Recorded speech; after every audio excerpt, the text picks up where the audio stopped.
اردو کے بیشتر شعراء کے کلیات میں حمد و نعت رسماً آغاز کلام کے طور پر شامل ہیں۔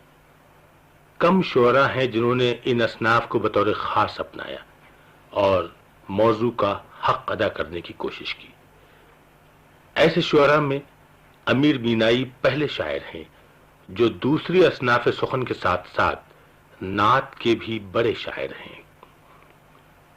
حضرت امیر مینائی کا سال ولادت 1246 ہجری ہے اور سال وفات 1318 ہجری۔ امیر مینائی نے محسن کاکوروی کی رفاقت میں آخر عمر میں نعت گوئی کی طرف زیادہ توجہ دی، چنانچہ ان کا اولین نعتیہ خمسہ محسن ہی کے قصیدے کی تضمین ہے۔ امیر مینائی کے نعتیہ مجموعہ کلام خاتم النبیین، خیابان آفرینش، ذکر شاہ انبیاء، نور تجلی، ابر کرم، صبح ازل اور شام ابد وغیرہ، ان میں نعتیہ قصائد، نعتیہ غزلیں، مناجات، ترجیع بند، مسدس، مخمس اور تضمین سبھی شامل ہیں۔ آن حضرت کی ولادت کے موضوع پر مسدس کے انداز میں ترجیع بند میلاد شریف کی محفلوں کے لیے لکھا ہے۔ یہ مسدس انیس اور دبیر کے رنگ میں ہے۔ نعتیہ غزلوں میں امیر مینائی نے آن حضرت کے اوصاف کے ساتھ ان کی سیرت، معجزات اور غزوات کو بھی موضوع فکر بنایا ہے۔ ہر شعر میں حضور اکرم سے ان کی محبت اور عقیدت نمایاں ہوتی ہے۔ جب مدینے کا مسافر کوئی پا جاتا ہوں، حسرت آتی ہے یہ پہنچا میں رہا جاتا ہوں۔ یاد جب مجھ کو مدینے کی فضا آتی ہے، سانس لیتا ہوں تو جنت کی ہوا آتی ہے۔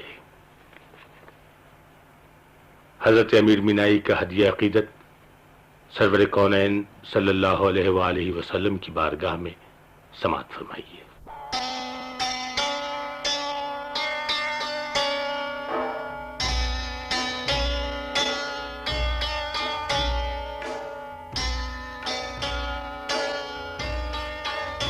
شب جشن خالق بحر و بر،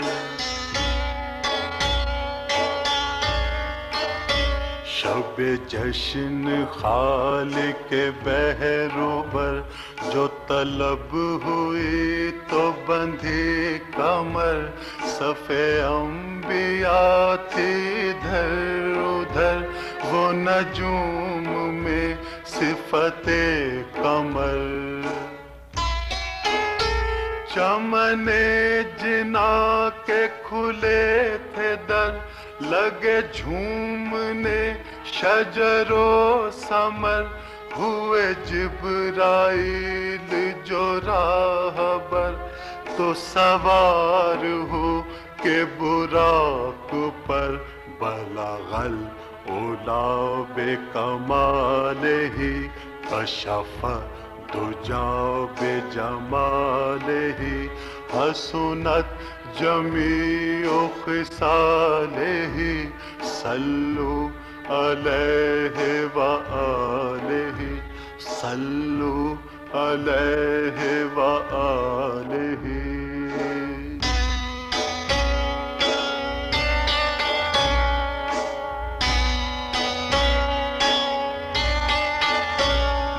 نسیم گلشن کن فکا،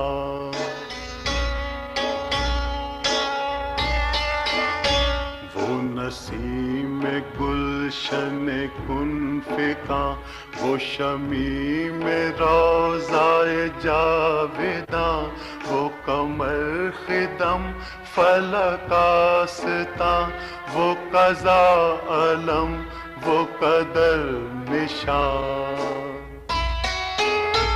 وہ ہمائے فر کے پیمبراں، وہ مسافر رحلہ مکاں، وہ ضیائے دیدہ قدسیاں، جو چلا کہاں سے گیا کہاں، بلغ العلا بکمالہ کشف دجا بجمالہ حسنت جمیع خصالہ صلو علیہ وآلہ صلو علیہ وآلہ.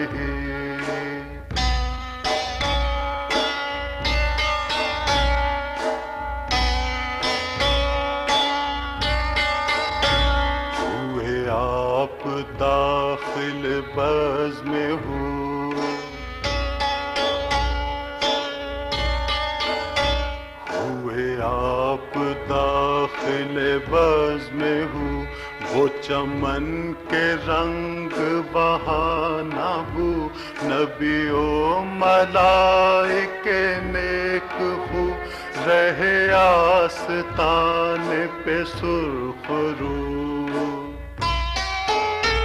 رہی سب کے کانوں کو آرزو، نہ سنی کسی نے وہ گفتگو، جو پھرے وہاں سے وہ سرخ رو، یہی غلغلہ تھا ہر ایک سو، بلغ العلا بکمالہ کشف دجا بجمالہ حسنت جمیع خصالہ صلو علیہ وآلہ صلو علیہ